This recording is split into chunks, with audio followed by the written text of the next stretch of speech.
चुनाव की तारीख करीब आने के साथ चुनाव दिलचस्प भी होता जा रहा है। लोकसभा चुनाव में दो बड़े गठबंधन के बाद अब तीसरा मोर्चा भी सामने आ गया है, जिसकी पहले से ही चर्चा हो रही थी। राजनीति में चर्चा का केंद्र रहने वाली AIMIM ने भी अपने पत्ते खोलते हुए प्रत्याशियों को उतारने का ऐलान कर ही दिया है। रविवार को दोपहर लखनऊ के एक होटल में 4 दलों ने संयुक्त रूप से प्रेस कॉन्फ्रेंस करके गठबंधन की घोषणा की। तीसरे मोर्चे में अपना दल, AIMIM, प्रेमचंद बिंद प्रगतिशील मानव समाज पार्टी, राष्ट्रीय उदय पार्टी का गठबंधन हुआ है।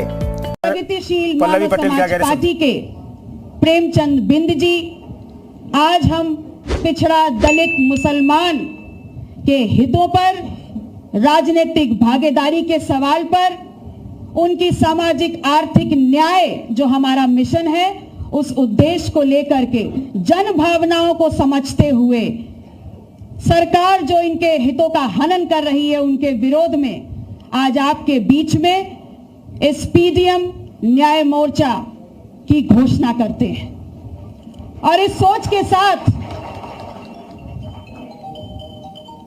कि जो भी लोग पिछड़ा दलित मुसलमान की सामाजिक, आर्थिक और राजनीतिक भागीदारी के मिशन को लेकर चल रहे हैं, वो आज के बाद आगे आने वाले दिनों में हमारे साथ जुड़ेंगे, हमारे इस मोर्चे को और हमारी इस लड़ाई को और तेज धार देने का काम करेंगे।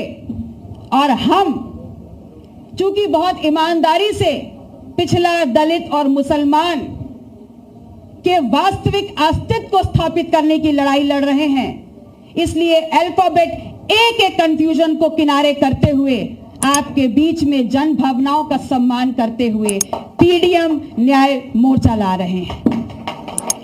और यही वो मोर्चा होगा जिसके बगैर कोई भी सरकार बनेगी नहीं।